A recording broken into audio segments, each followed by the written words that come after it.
I'm Dr. Kerry McInerney. Dr. Eleanor Drage and I are the hosts of the Good Robot podcast. Join us as we ask the experts, what is good technology? Is it even possible? And how can feminism help us work towards it? If you want to learn more about today's topic, head over to our website, www.thegoodrobot.co.uk, where we've got a full transcript of the episode and a specially curated reading list by every guest.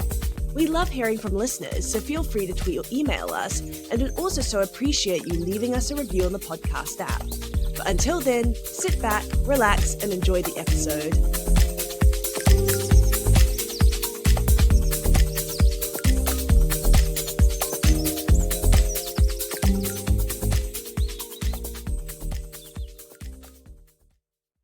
In this episode, I talked to Alexander Thomas about transhumanism, a philosophical movement that aims to improve human capabilities through technology, and whose followers include, yes, you might have guessed it, Elon Musk, Jeff Bezos, and even DJ Steve Aoki. Alexander is a filmmaker and academic who leads the BA in media production at the University of East London, and he himself is one of the foremost commentators on transhumanism. We discuss transhumanist fantasies of the human, including how they deal in extremes. They think AI will either save us all or will cause mass extinction. Transhumanism, he says, reduces life down to intelligence and to information processing, which amounts to a kind of IQ fetishism. Kerry was on leave when we recorded this one, so I'm on my own. I hope you enjoy the show. Well, it's such a pleasure to have you on today. And can you kick us off by telling everybody who you are, what you do, and what brings you to the topic of feminism, gender, and technology? Yeah, sure. So first of all, thanks so much for inviting me. It's a great podcast, so a huge privilege to speak to you. My name is Alexander Thomas. I'm a filmmaker and academic. I lead the BA in media production at the University of East London and also teach on the film courses there.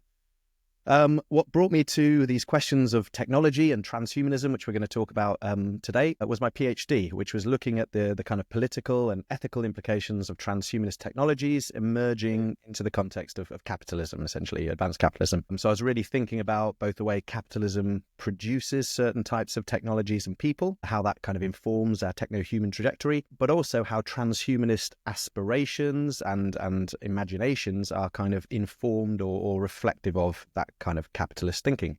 So after completing the PhD, I adapted the thesis into a book. It's called The Politics and Ethics of Transhumanism, Techno-Human Evolution and Advanced Capitalism, bit of a mouthful. And it's published by Bristol University Press, open access, so it's free to download and read online. So check it out. Yeah. It's a fantastic book.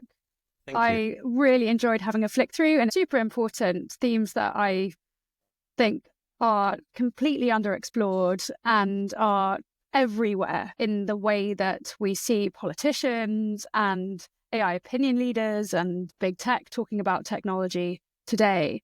So before we get into those big ideas, can you respond to our 3 good robot questions? So what is good technology? Is it even possible? And how can feminism help us get there? So what I love about that question to start with is that it provokes a recognition that technology isn't neutral, which is very important. Technology and science are sometimes presented as pure or in some way, detached from the rest of the human life world, kind of science as a spectator on existence rather than an active participant in it. But technological developments, of course, are a human pursuit. They're enabled and dependent on a context, a place, a time, a culture, prejudices, interests, and all the other contingencies that go into their making. So we always need to ask in whose interests our technology is being developed, with what purpose in mind, and with what forms of world making in mind as well, I'd say. So in that regard, good technology is possible, but it is an ethical question, not just a technical one. And of course, ethics are a bit more difficult because they're situated, they're derived from experience, and they're kind of therefore bound by living in a given context. So they come from many specific points of view. There's no transcendent basis or view from nowhere from where we can derive truth to all ethical questions. So in a way, the answer to what is good technology would be technology that is built with that understanding in mind. Technology that enables pluralism and inclusivity, that makes ways for different viewpoints, which I think feminism has been absolutely key in making us aware of. and also derived from very different experiences and life ways of people on the planet. I would say the modern world is dominated really by a focus on the ever greater expansion of human means, but without a similar concern for thinking about inclusive, pluralistic, ethical ends. It's largely the profit motive, I think, that ultimately determines ends in the modern world. And given the radical technological developments, we're beginning to see that the kind of the banality of that profit motive as the architect of the future, I think, is becoming increasingly obvious and problematic. So technology, just like human life, is not something that can be solved, despite the claims of some transhumanists. It is something that requires an ongoing ethical response. And I think good technology should be aimed at enabling these pluralistic responses, different forms of world making, not a constriction or a confinement or a demand for conformity to a kind of certain dominant or universal form of thinking or life ways. Wow, well, that was the full package answer. That's it. There's nothing more to add. I was at the AI Summit last week, and there was a lot of pre-conferences around that were very much focused on just the technical responses to AI issues, and society and culture were very much sidelined. So this is the dominant way of thinking, and it totally makes sense, because if you have a conference mostly full of computer scientists and practitioners, they will try to solve their way out of a problem. Unfortunately, life is very complicated and you can't always do that. But I think this is sort of the war of the disciplines to some extent. You've said that there's many different kinds of transhumanism, and I think I'm very much guilty of lumping all transhumanists into one boat. So I'm interested in you telling us, what are these different strands of transhumanism that are different obsessions with what you call the three supers: super longevity, super intelligence, and super well-being?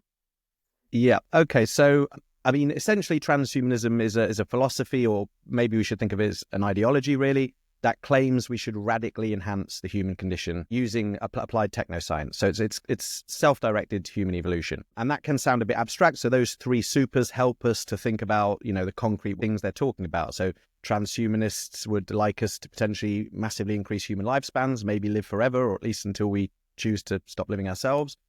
They think maybe we could become much more intelligent, perhaps godlike in our reason, our capacities for reason. We could also improve on what it feels like to be human, or we could become better than well, maybe radiate pure joy and, potentially derive new capacities. We could have more choice and freedom over what our physical bodies look like. Why shouldn't we be able to echolocate like a bat or outsprint a cheetah, for example? So in a way, if the history of scientific and technological progress is our attempt to use nature to better serve our ends, transhumanism can be seen as the revision of human nature to better serve our fantasies. But as you say, there are different versions of what that should look like. So I think there's a few reasons why it's really, really important to know and think about transhumanism right now. And one is that some of what transhumanists are claiming is becoming manifestly true. So our relationship with technology is spiraling at a rapid rate. Our entanglement with technology is becoming deeper. It's more complex, like you've kind of intimated there. It's often more opaque as well. We don't necessarily notice it sometimes. And so we need to think hard about the implications. Now, who does it really appeal to at the moment? And I would say, well, what do you get the man that has everything, including a God complex?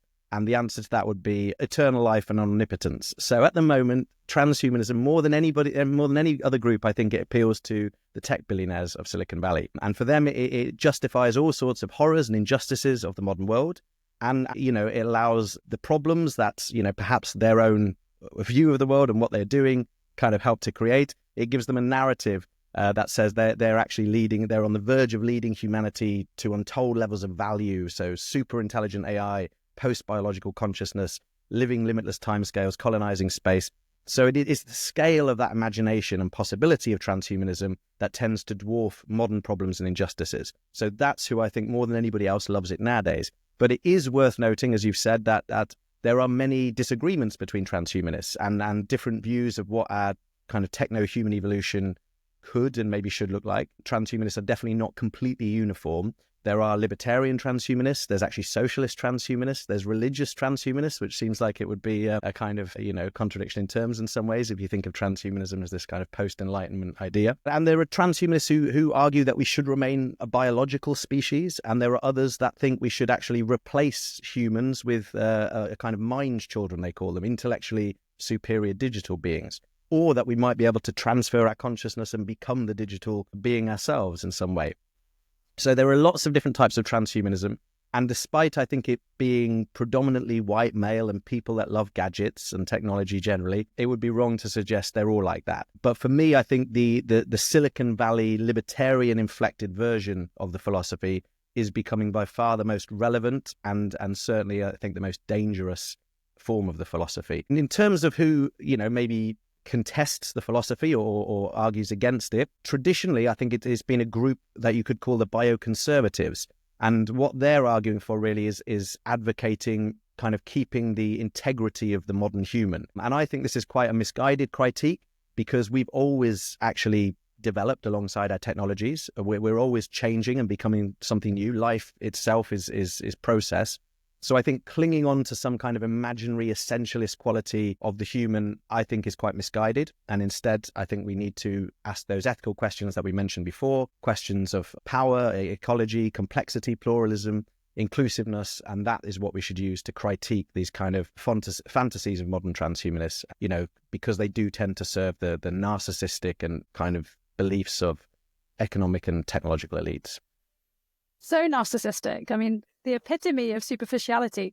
And actually, it was interesting what you were saying about rethinking the human and technology, because I was writing this morning about biologists who understand the human not as a single entity, as a species distinct from other kinds of species, but as a holobiont. So as a symbiosis of bacteria and human microbiome, that's what it means really to be human. We have to have existed in these symbioses, otherwise we become extremely unhealthy or ill and die. There's this guy, David Pearce, who's the founder of the World Transhumanist Association, which is now called Humanity Plus, which is how most people might have heard about him. And he talks about the bug-written genetic code. There's, it's part of this idea that, as you've said from Silicon Valley, you can optimize computers. Now we want to optimize the self. That our purpose here on Earth is to become perfect. And I often think of this in relation to the Vitruvian Man. So Da Vinci's very beautiful muscle man on a wheel, the image of human perfectibility. What's wrong with this bug-written genetic code, mind, a computer metaphor?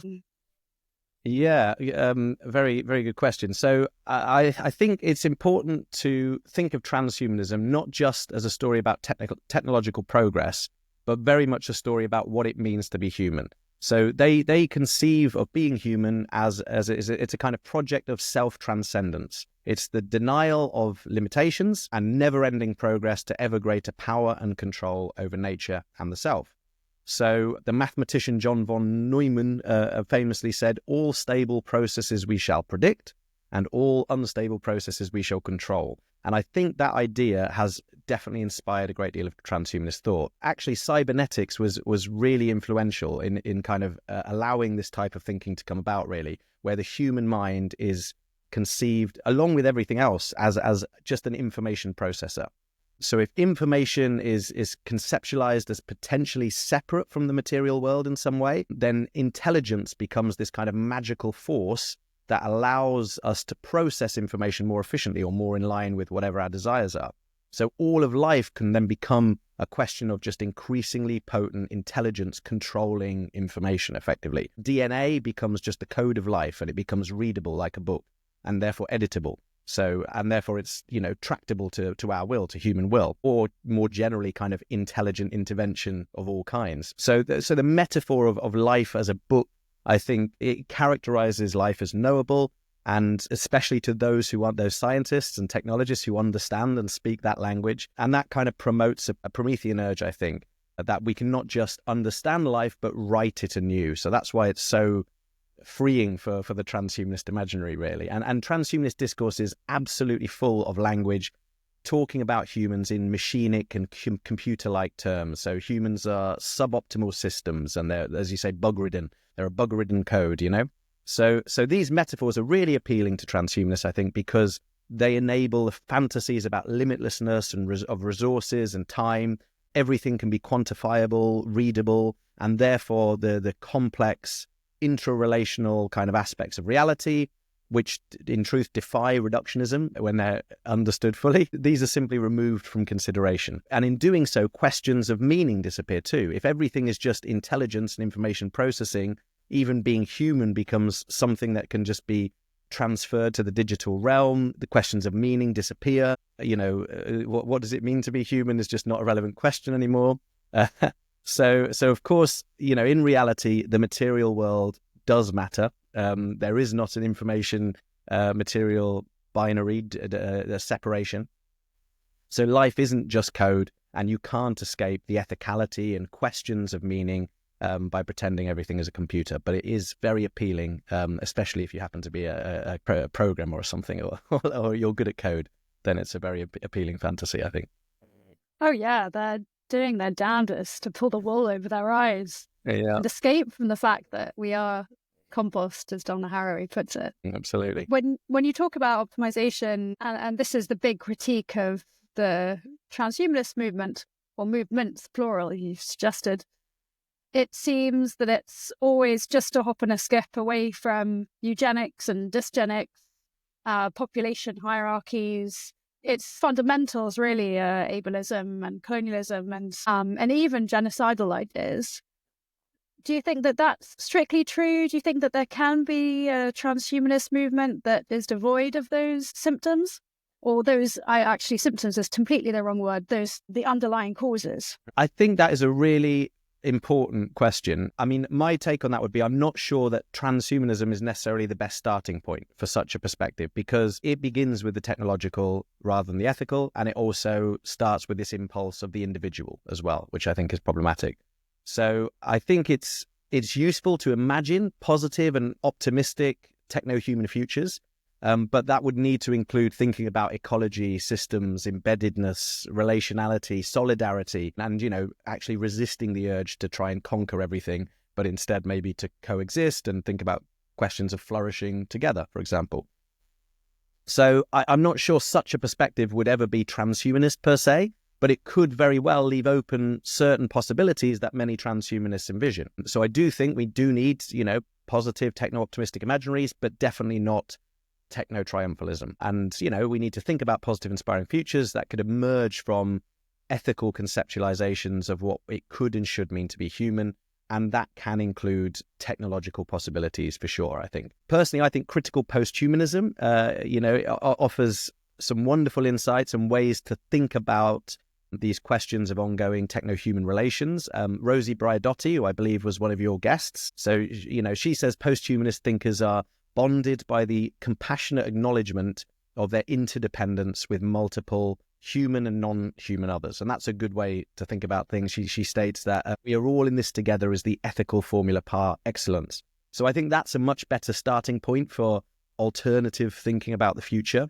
In the penultimate chapter of my book, I do try and sketch a kind of ethical, meta-ethical framework maybe for what it might mean to be human in the 21st century. And, you know, I'm obviously calling for systemic alternatives to advanced capitalism aimed at doing less harm primarily, and with a focus on leaving space for pluralistic ways of human and non-human being, as Rosie Braidotti says there. But it doesn't simply reject a kind of technological development in all its forms, nor does it say we should just stop techno-human relations. We've always evolved with technologies, and obviously we'll continue to do so.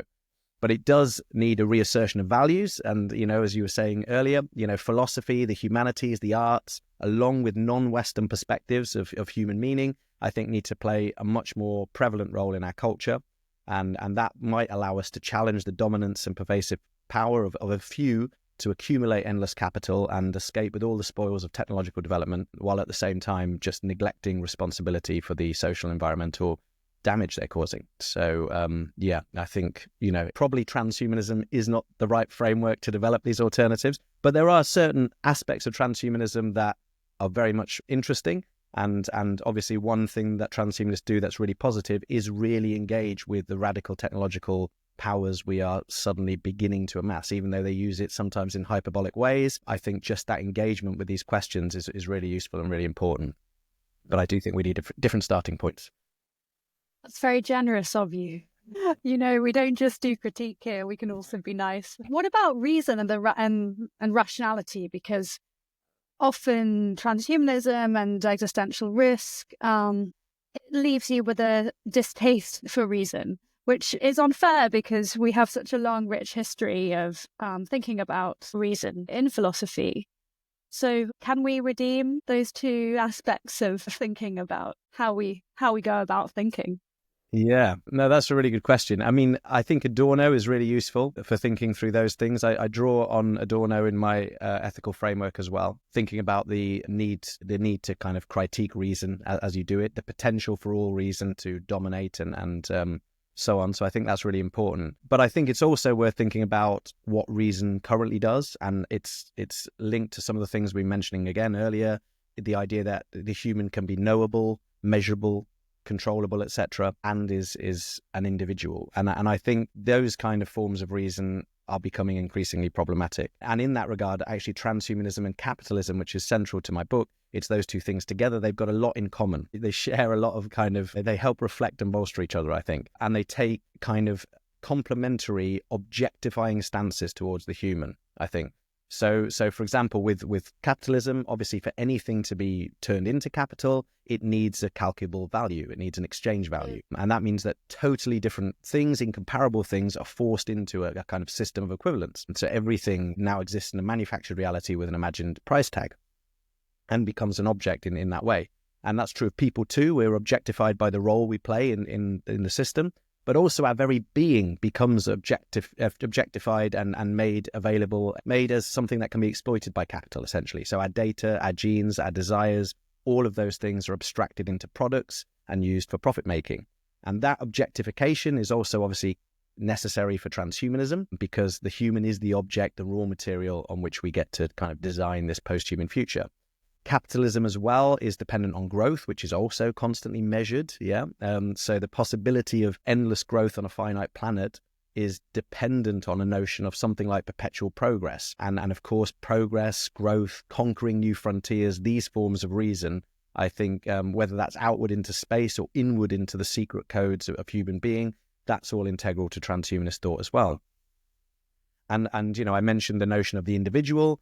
Capitalism conceptualizes humans as free, rational, autonomous individuals. That's what, again, where reason comes in here. Where, you know, we all wield our reason and we're all responsible for our own position in the market, and we're at liberty to choose what to buy and when. Transhumanism, again, echoes this system with a concept they call morphological freedom, which basically is the claim that each of us is at liberty to pursue our own version of enhancement.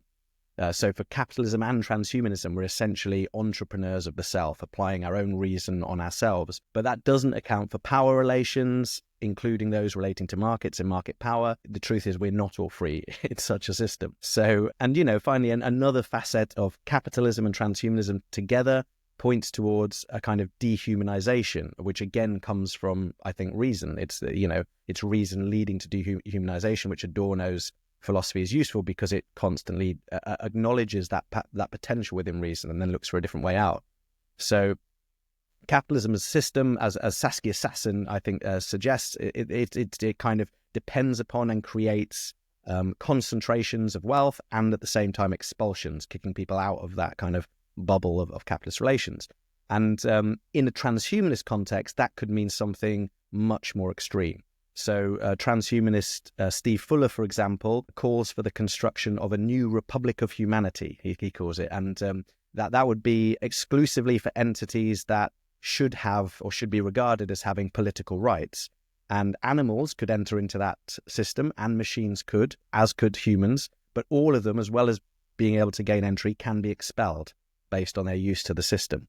So that expulsion opens you up to something he calls necronomics, or the economics of death, which aims to generate the most societal value from death making. So again, it's this kind of capitalist reason taken to extremes in the goal towards creating this transhumanist future. So put simply in that context, you compete or die. It's a radicalization of the expulsions and concentrations that we've seen are inherent to capitalism, really. And indeed, other transhumanists have suggested that most humans will have no purpose in this future dominated by superintelligence, because our reason as individuals is not powerful enough, it's not worthwhile enough. Automation will be rife. We won't have a role to play. So, they argue in that case what we need is to build virtual worlds or better drugs, for example, for the masses who would have no real role in this transhumanist future. So we can see how reason is bound up with those questions of measurability that we spoke about before, and turning everything into discrete and delineated entities rather than interrelational entities. And we can see how it's bound up with the potential for very dehumanizing implications that are concerning. And I think transhumanism and capitalism share a lot of those same logics, which I think need resistance at this time. Yeah, so as you've said, these people really do have a strong neo-Darwinist impetus. That's, survival of the fittest, the idea we have to compete at all costs. And if I had time to write another book, I'd write one on collaboration, the history of human and non-human collaboration versus competition. I think it's been done in part by some other people, but I want to connect it to AI and combat what you've just been talking about, this sort of horrible idea that we are constantly competing against each other at all costs.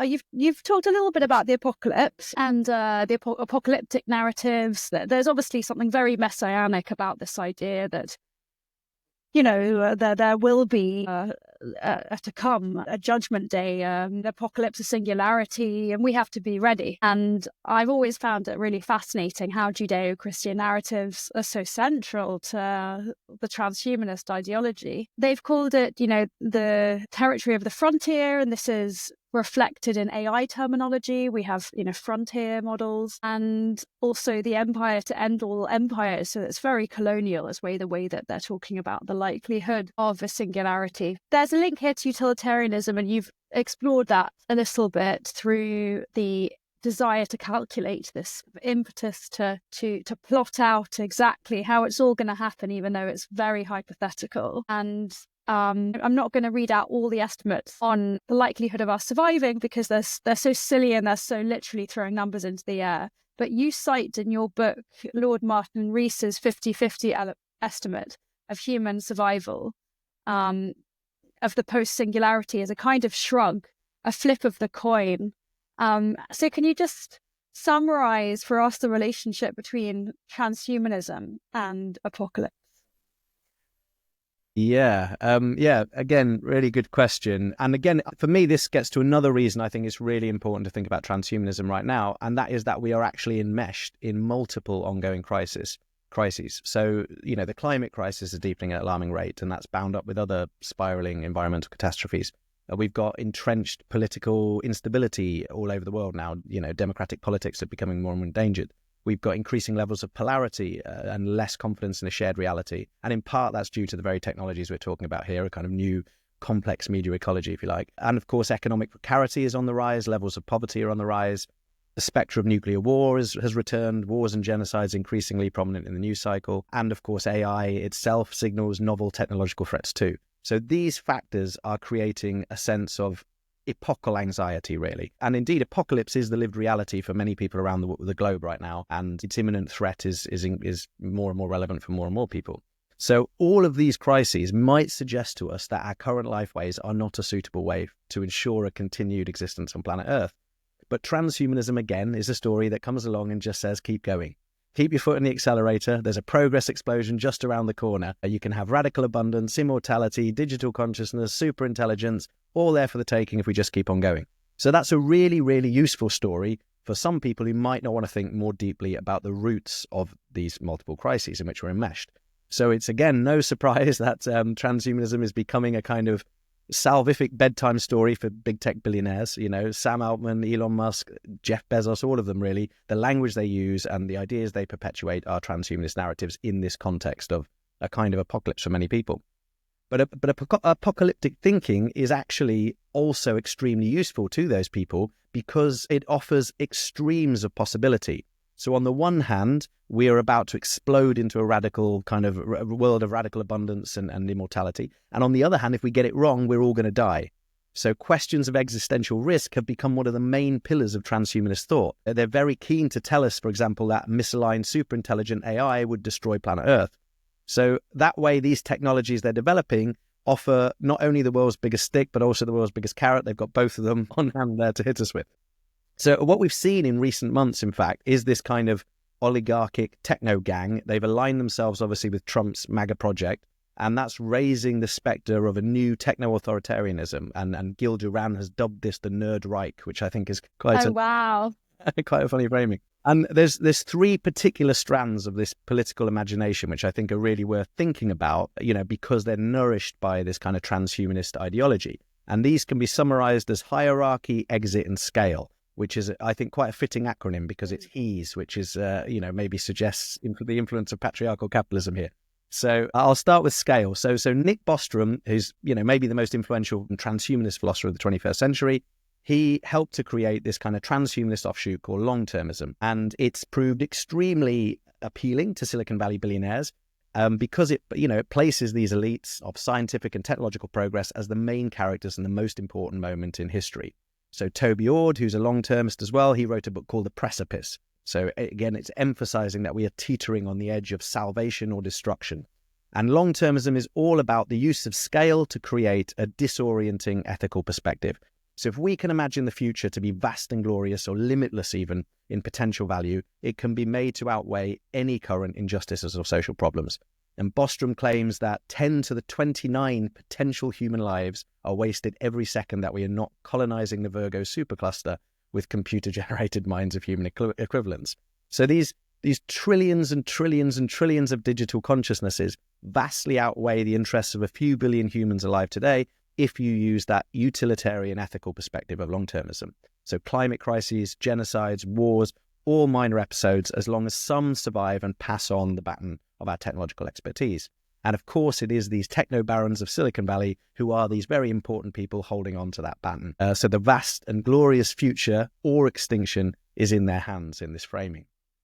So that's how scale works in this system. At the same time, you've got exit. So the billionaire symbols, I think, of space rockets and underground bunkers, those kind of they reveal the desire of escape, either as forms of extending projects of colonialism into space or to hide underground from the impacts of our destructive social systems, our exploitative social systems.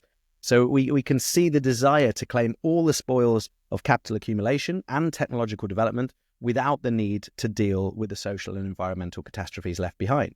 And transhumanism speaks to transcending limitations in the same way. It chimes with this politics of exit, the fantasy that some people can free themselves from certain or all constraints, whether that's aging, death, or more pressingly right now for these billionaires, the evasion of taxes, basically. So again, we see the kind of merging of billionaire fantasies and transhumanist imaginaries. And as for hierarchy, if life is just information processing, then intelligence is the thing that enables us to process information more efficiently or more in line with our desires. So it becomes the most important virtue there is. So the ill-defined concept of intelligence tends to be simplified in transhumanist discourse, and it's characterized as the ability to solve complex goals. That's Max Tegmark's kind of, framing of it. But that framing, of course, it avoids contextual and meta-level questions, really, about the meaning and purpose of life. It avoids deeper ethical questions about our relations to each other and the rest of nature. Instead, we get a kind of glorification of the kind of intelligence AI seems to display and the fantasy that life is simply information processing. So in the modern techno-authoritarian culture of Silicon Valley, this celebration of intelligence is actually beginning to manifest in forms of IQ fetishism and, obviously culminates in the return of the discourse of eugenics, which is no surprise, as you mentioned. And of course, transhumanism has always held the threat that this would be so based on the idea, because it's based on this concept of enhancement, being better, which implies hierarchy to begin with. But the billionaires also want to believe that their power is natural and justifiable because they are simply better. So the dehumanizing potentialities I mentioned with the humans being rejected from this republic of humanity of the future for Steve Fuller, they're justified through the notion of hierarchy, repeating patterns essentially of colonial injustices of the past.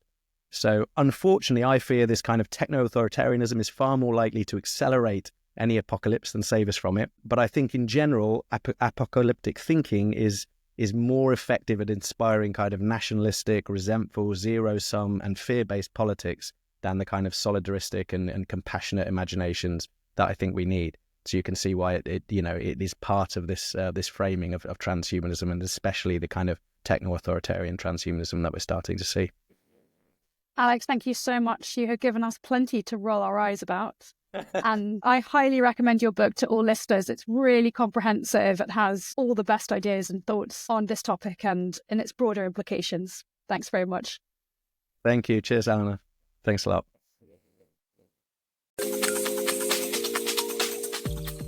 This episode was made possible thanks to the generosity of Christina Gore and the MacArthur Foundation. It was produced by Eleanor Drage and Kerry McInerney and edited by Eleanor Drage.